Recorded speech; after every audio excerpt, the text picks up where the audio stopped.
नमस्कार दोस्तों, मैं अंकुर उपाध्याय स्वागत करता हूं आप सभी का आपके अपने YouTube channel share market analysis में। बाजार में आज आपने काफी वॉलेटिलिटी देखी, ऊपर नीचे काफी निफ्टी ने करा, लेकिन एट द एंड मार्केट हल्का लाल निशान में बंद हुआ निफ्टी लेवल्स पे। सेंसेक्स लेवल पे आपको हरियाली ही देखने को मिली है, लेकिन केवल 17 पॉइंट की।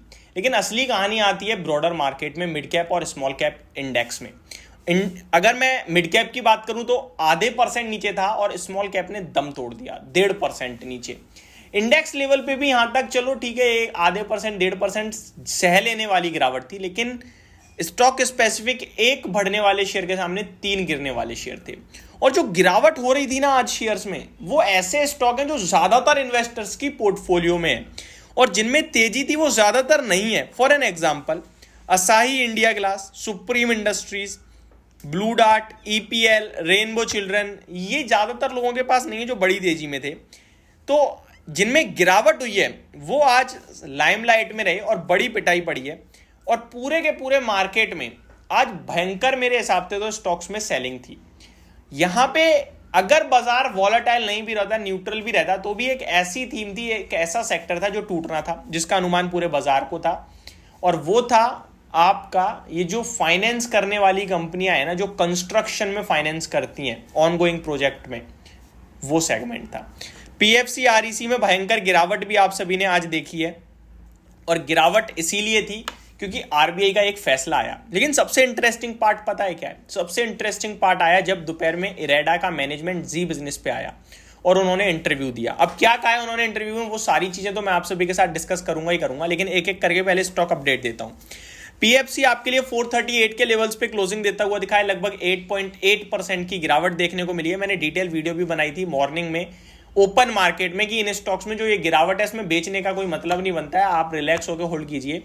गिरावट हुई है 9% के करीब की, लेकिन अगर आप रिकवरी देखें तो 416 का लो लगा है, जिसके सामने 438 की क्लोजिंग है। तो रिकवरी भी बहुत ही इंटरेस्टिंग है, 5% के करीब की तो रिकवरी आ गई।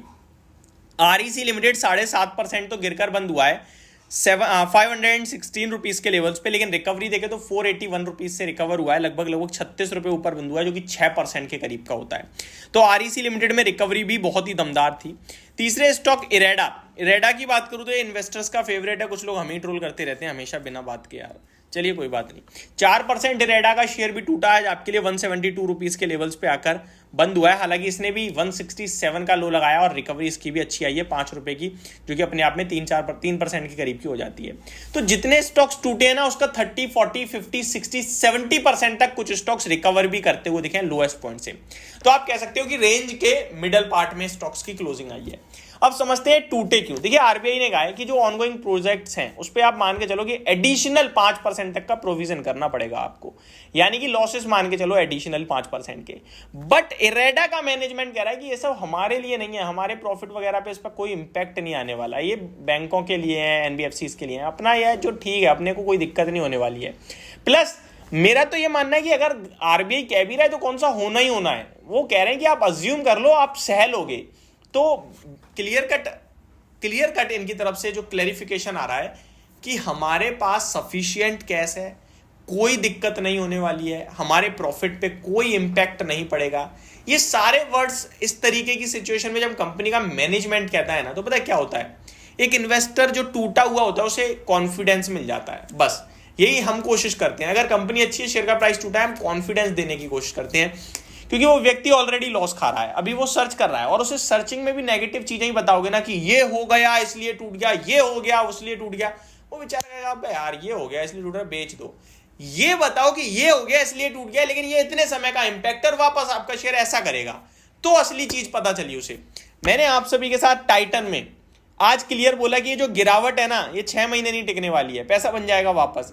मैंने आप सभी के साथ आरती इंडस्ट्री जब टूट रहा था तब इस प्रकार की राय दी, मैंने इन्फोसिस में इस प्रकार की राय दी थी आप सभी को।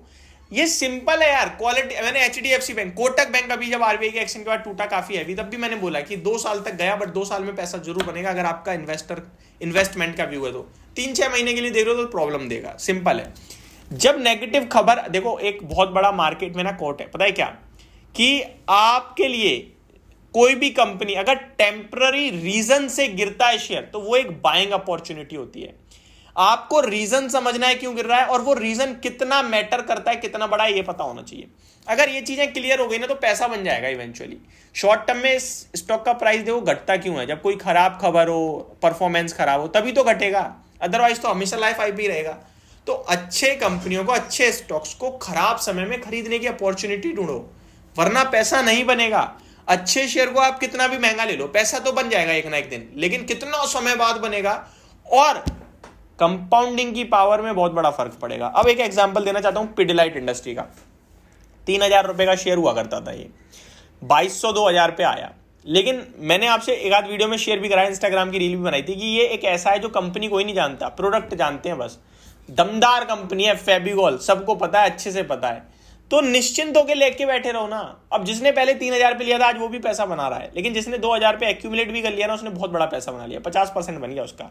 तो आप क्वालिटी कंपनीज को एक्यूमुलेट करना जब तक नहीं सीखोगे तब तक प्रॉब्लम में रहोगे।